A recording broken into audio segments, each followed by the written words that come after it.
माय beautiful friend, कसे आहात तुम्ही? स्वस्त असणार, मस्त असणार. माय हिली सेंटरमध्ये आपल्या सर्वांचं सहर्ष स्वागत करीत आहोत. आता आपण जो कार्यक्रम चालू केलेला आहे 2025 यासाठीच राशी भविष्य माय हिलिंग सेंटर कडून आपल्यासाठी एक भेट म्हणून या वर्षाची घेऊन आम्ही आलेलो आहोत. तर आपली आजची राशी जी आहे ती कर्क राशी आहे. कर्क राशीसाठीच 2025 हे येणारं वर्ष कशा पद्धतीचं असणार आहे, काय होणार आहे, कोणती काळजी आपल्याला घ्यायची आहे, आर्थिक, फॅमिली लाईफ, बिझनेस लाईफ, एक सामाजिक प्रतिष्ठा, आणखीन तुम्हाला जर बाहेर जाण्याची जर प्लॅन चालला असेल तर त्याची एनर्जी, वैवाहिक विषयी जे पण इथे आपण निघणार आहे त्या कारण आपल्याला गाईडलाईन करणार आहे कर्क राशीविषयी. तर ते सगळं आपण इथे पाहणार आहोत. तर प्लीज माझ्याबरोबर कनेक्ट व्हा. कर्क राशी 2025 यांच्यासाठी येणारं वर्ष जे आहे ते कसं असणार आहे प्लीज गाईडलाईन करा. Thank you very much. Thank you. Please माझ्याबरोबर कनेक्ट व्हा.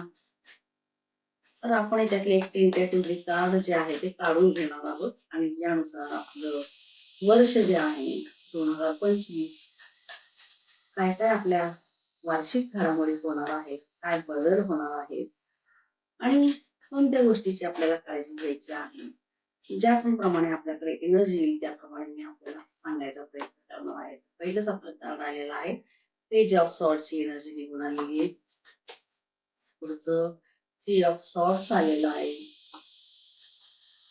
आणि इथे आपल्याला किंग ऑफ वँड्स पण आलेला आहे. Very good. किंग ऑफ वँड्स आणि नाईन ऑफ कप्स पण आलेला आहे आपल्याकडे. इथं आपल्याला आलेला आहे सेवन ऑफ सॉर्ट्स. पुढचं आपली एनर्जी कुठली निघून यायला लागलेली आहे. तर इथे आपल्याला आलेला आहे फोर ऑफ पेंटिकल्स आलेला आहे. नाईन ऑफ सॉर्ट्स आलेला आहे. थ्री ऑफ कप्स आलेला आहे.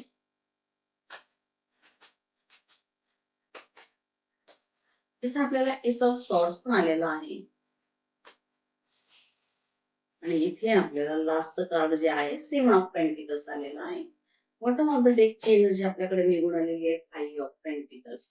तर इथं जो आपण पहिला जो क्वेश्चन करणार आहोत तर आपल्या आरोग्याविषयीचा टॅरो कार्डला आपण प्रश्न करायला लागलेला आहोत. तर आपल्याला इथं थ्री ऑफ सॉर्ट्स आणि नाईन ऑफ सॉर्ट्स ह्या दोन ज्या एनर्जी निघून आलेल्या आहेत आरोग्याविषयी थोडंसं आपल्याला सजग राहण्यासाठी आपल्याला टॅरो कार्ड गाईडलाईन करायला गेलेला आहे. इथे कदाचित असं पण होऊ शकतं की आपल्याला बीपीचा वगैरे त्रास असेल, हार्ट ट्रबलच्या अशा काही तुम्हाला शारीरिक समस्या असतील तर या वर्षी जे आहे आपल्या हेल्थवर पूर्ण फोकस करायचा आहे. अति विचार, अति चिंता, कामाचं प्रेशर या साऱ्या गोष्टीमुळे जो एक ताणतणाव तुमच्या जीवनामध्ये जो तयार झालेला आहे आणि याच्यातून तुमची मेंटली हेल्थवर जो परिणाम निगेटिव्ह होत आहे आणि याचाच असर म्हणून जो आपल्याला शारीरिक दृष्ट्या जो कमकुवत करत आहे तर इथं आपल्याला थ्री ऑफ सॉर्ट्स आणि नाईन ऑफ सॉर्ट्स आपल्याला एक सांगायचा प्रयत्न करत आहे की तुम्ही यावर्षी तुमच्या आरोग्याकडे 100% लक्ष द्यायला पाहिजे आहे. कारण इथं वेळच्या वेळेला आपल्याला चेकअप करण्यासाठी पण हे कारण आपल्याला सांगायला लागलेले आहे. एन्झायटीचा हा प्रकार आपल्याकडे यावर्षी थोडासा जास्त उद्भवू शकतो. अतिचिंता आणि कामाचा असणारा अति स्ट्रेस आणि ज्या पण काय कुठल्या गोष्टीमध्ये तुम्ही इमोशनली होऊन ज्या गोष्टी मनाला लावून घेता त्याचा जो असर आपल्या मेंटल हेल्थवर पडल्यामुळे जो फिजिकल हेल्थवर ऑटोमॅटिकच तो पडत आहे. तर इथं आपल्याला पैशाच्या रिलेटेड पण तुम्हाला खूप साऱ्या अडचणींचा कदाचित सामना करावा लागू शकत असेल आणि फायनान्शियल जो आपला एक स्ट्रगलिंग पिरियड असेल किंवा फायनान्सची मॅनेजमेंट साठीच्या पण काही ज्या गोष्टी आहेत त्या आपल्याला अगोदरच करून ठेवण्यासाठी पण इथे पूर्वसूचना आपल्याला कार्ड देत आहे.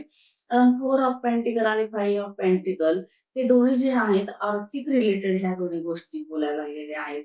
कदाचित जो आपल्याकडं आता तुमच्याकडं जी पुंजी आहे, जो फायनान्स आहे, त्याचं व्यवस्थित तुम्ही साठा करून, त्याचं व्यवस्थित प्लॅनिंग आखून, त्याचं नियोजन व्यवस्थित पद्धतीनं करून, जिथे आवश्यकता आहे तिथं खर्च करणं जरुरीच आहे का? याबद्दल आपल्याला पुनर्विचार करायला सांगत आहे ते कार्ड आणि त्या दृष्टिकोनातून आपल्याला हे जे 2025 या वर्षाचं जे आर्थिक नियोजन आहे, याचा कुठं आपल्याला फार जर नुकसान झालं किंवा हा जो एक स्ट्रगल पिरियड जर तुमच्या लाईफमध्ये अ, जास्त जर झाला, तर याचा डायरेक्ट आपल्या मेंटल आणि हेल्थ शारीरिक ह्याच्यावर हा सगळा परिणाम इथं होताना आपल्याला दिसत आहे. तर इथे आपल्याला ही काळजी घ्यायला सांगायला लागलेलं आहे, की जे पण तुम्हाला मनी इन्व्हेस्ट करायचा आहे, कुठल्या गोष्टीमध्ये आपल्याला गुंतवणूक करायची आहे अ, किंवा अ, जे पण तुम्ही पटकन तो निर्णय घेऊन एखाद्या गोष्टीमध्ये त्या पैशाची जी विल्हेवाट लावण्याचा विल्हेवाट इन दॅट सेन्स असं हे कार्य सांगायचा प्रयत्न करते, की ते एखाद्या ठिकाणी जी आकर्षक एखादी तुम्हाला गोष्ट वाटली आणि किंवा बिझनेस असेल आणि इतर कुठल्या गोष्टीमध्ये तुम्हाला पैसा गुंतवायचा असेल, तर याचा मात्र एक चांगल्या तज्ञ व्यक्तीचा सल्ला घेऊन तुम्हाला त्याच्यामध्ये ती गुंतवणूक करायची आहे.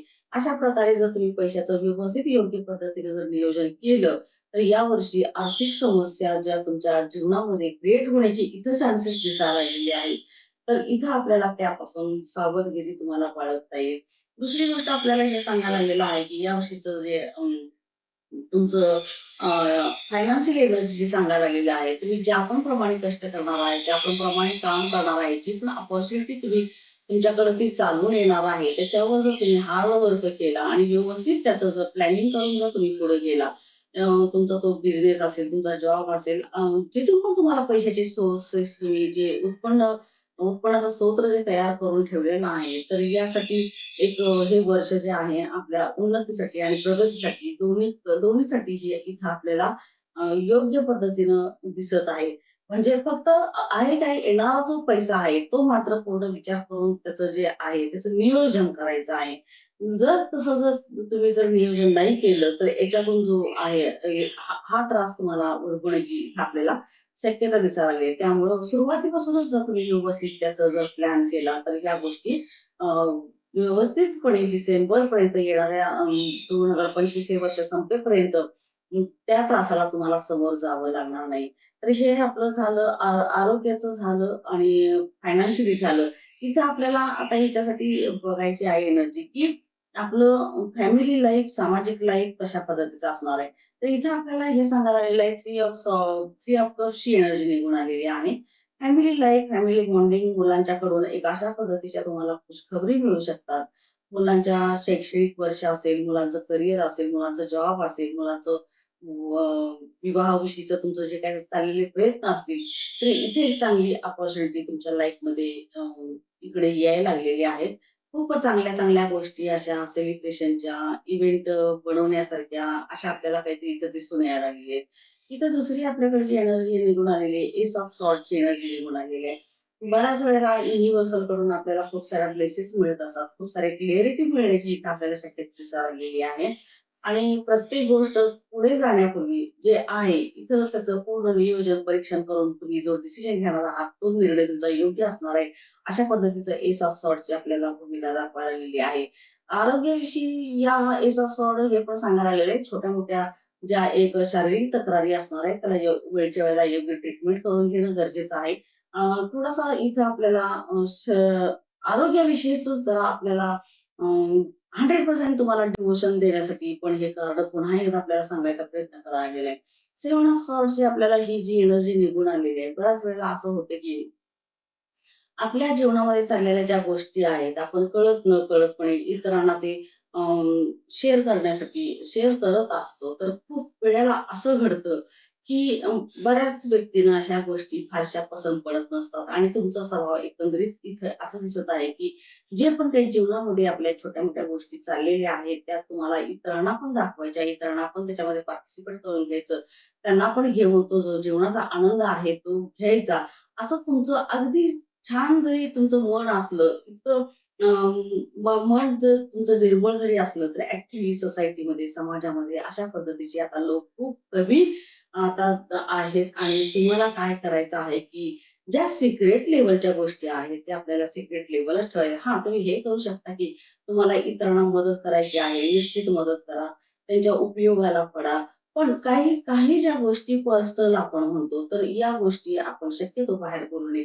मग ते आपल्या फॅमिलीमधल्या असतील, आपल्या बिझनेसमधल्या असतील, आपल्या जॉबमधल्या असतील. जेणेकरून ह्या गोष्टी ज्या आहेत, जितक्या आपण सांगायला पाहिजे आहे, तेवढ्याच आपण सांगणं जरुरीचं आहे.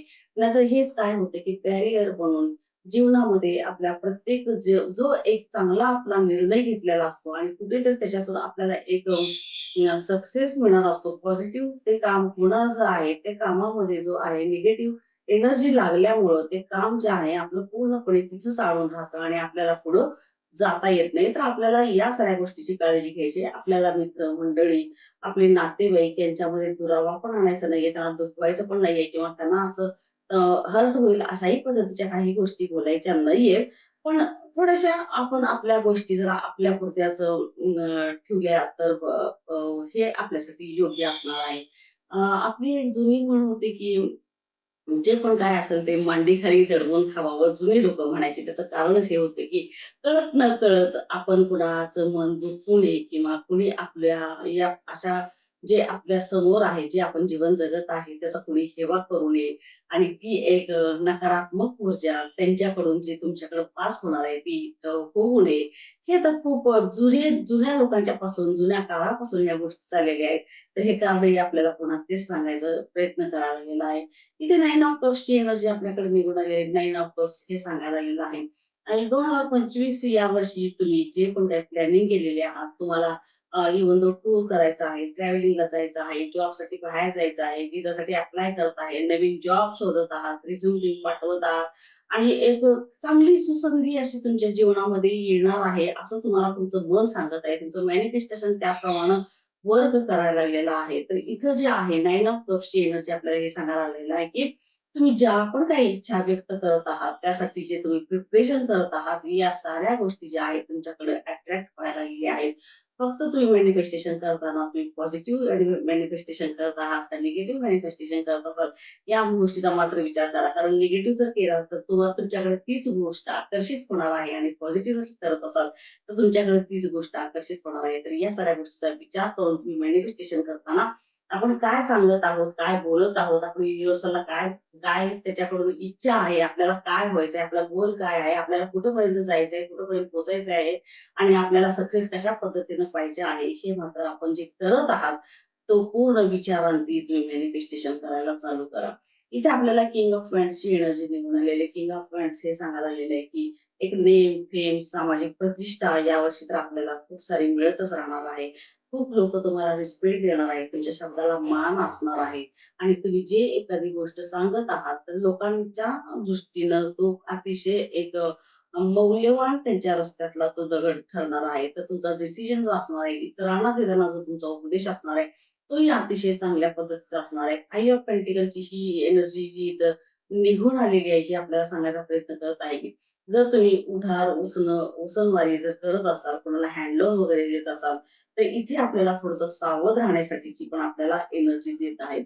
एकंदरीत ऑल ओव्हर बघता तुमचं जर आर्थिक बघितलं तर आर्थिक यावर्षी चांगलं आहे. थोडंसं आपल्याला प्लॅनिंग करून जावं लागणार आहे. आरोग्याच्या दृष्टीने इथे आपल्याला साधारणपणे विचार करण्यासाठी अशा काही कार्ड निघून आलेले आहेत. तुम्हाला त्याचा विचार करावा लागणार. स्वतःच्या आरोग्यासाठी प्रिकॉशन घ्यावं लागणार. 100% तुमच्या आरोग्यासाठी इथे द्यावं लागणार. जीवनामध्ये आपलं जे फॅमिली लाईफ आहे, त्याच्यामध्ये आपलं हसबंड, वाईफ आणि जी आपली फॅमिली आहे, यांच्यामध्ये एक अतिशय सुंदर अशा जे आहे संगम होत राहणार आहे. एकमेकांच्या प्रती प्रेम, आदर, रिस्पेक्ट होत राहणार आहे. मुलांच्याकडून खूप चांगल्या खुशखबरी आपल्याला ऐकायला मिळणार आहेत. ट्रॅव्हलिंग टूरसाठी जर तुम्ही बाहेर जायचं जर तुम्ही प्लॅन करणार असाल, तर यावर्षी आपण त्या पण गोष्टी होऊ शकतो. बिझनेसच्या रिलेटेड जर बघितलं तर आपला बिझनेस पार्टनर कडून सुद्धा आपल्याला खूप चांगली एनर्जी इथं यायला लागलेली आहे. एकंदरीत ऑल ओव्हर बघता तुमची जी लाईफ एनर्जी इथं आपण जर काढून बघितली 2025 ची, तर इथं आपल्याला हे दिसायला लागलेलं आहे, की सगळंच आपल्या जीवनामध्ये आनंदी आनंद अशा पद्धतीने इथे आपल्याला दिसून यायला लागलेलं आहे. आपण ओशोच्या डेट मधून आपल्याला अडवाइस ते काय सांगायला लागलेले आहेत ते पाहणार आहोत. इथं आपल्याला हे सांगितलेलं आहे, पहिलंच कार्ड हे सांगितलेलं आहे. कारण इथं मेन जो मला एवढ्या सगळ्या गोष्टींमध्ये जे दिसलेलं आहे ते हेच, की तुमच्यासाठी बाकीच्या साऱ्या गोष्टीपेक्षा जे आहे ते आरोग्य अतिशय महत्वाचं आहे आणि इकडे आपल्याला इग्नोर करून चालणार नाहीये. तर इथं आपल्याला तेच एक अडवाइस आलेलं आहे. एक्झॉशनच्या कार्ड आपल्याला आलेलं आहे. जे तुम्ही मटेरियल वर्ल्डकडे तुम्ही ज्याप्रमाणे तुमचा झुकाव आहे आणि त्यासाठी जे रात्रंदिवस जी तुमची एक बेचैनी आहे आणि जे एक फायनान्शियल प्लॅनिंग करण्यासाठी जे तुमचं एक वर्क चाललेलं असतं, त्याच्यातून जो तुमच्यावर एक मेंटली आणि फिजिकली जो ताण यायला लागलेला आहे, तर यापासून थोडंसं आपल्याला सांभाळून राहण्यासाठी इथे या या एनर्जी सांगितलेलं आहे. कंडिशनिंगची पण इथं आपल्याला जी एनर्जी निघून आलेली आहे, ते हेच सांगायला लागलेलं आहे, की खूप सारे सिक्रेट तुम्ही जे आहे इतरांच्या बरोबर ते शेअर करण्याची तुमची जी अ, स्वभाव आहे, तर इथे आपल्याला खूप साऱ्या गोष्टी करायच्या नाहीत. ती एक निगेटिव्ह एनर्जी, तो जो एक निगेटिव्ह फोकस आहे, तो तुमच्याकडे येत राहणार आहे. त्यामुळे स्वतः सांभाळून राहावा, प्रिकॉशन घ्या आणि त्याच्या यानुसार आपण जायचा प्रयत्न करा. इथे आपल्याला कार्ड आलेला आहे अडवाईच्या स्वरूपामध्ये, की माइंडची एनर्जी आलेला आहे. जो स्वतःच स्वतः एक विचार करत बसलेला असता, भले तो मग ती गोष्ट असेल किंवा प्रत्यक्षात नसेल, पण जो विचार करण्याची जो तुमचा एक गती आहे, तर इथे आपल्याला जो माइंड गेम जो म्हणतो आपण, तो माइंड गेम जो आहे, याच्यावर थोडंसं नियंत्रण ठेवण्याची अतिशय गरज आहे. आणि इथे जे आपल्याला दिसायला लागलेलं आहे, की मेंटली जी शांती जी पाहिजे आहे, ती आपल्याला शांती मिळत नसल्यामुळे हा अँक्झायटीचा जो प्रकार आहे, तो इथं आपल्याला जास्त प्रमाणामध्ये दिसून यायला लागलेला आहे. तर साधारणपणे कर्क राशी 2025 या वर्षीची एनर्जी अशा पद्धतीनं आपल्याकडे निघून आलेली आहे. त्याच्यामध्ये काय अडवाइस मी सांगायचा इथे प्रयत्न केलेला आहे. नक्की तुम्ही साऱ्या गोष्टीचा विचार करा आणि हे जे आहे, जेवढं आपल्याला रेझोनेट होतं तेवढं तुम्ही ठेवून घ्या. जे रेझोनेट होत नाही, ते आपण सोडून द्या. Thank you very much.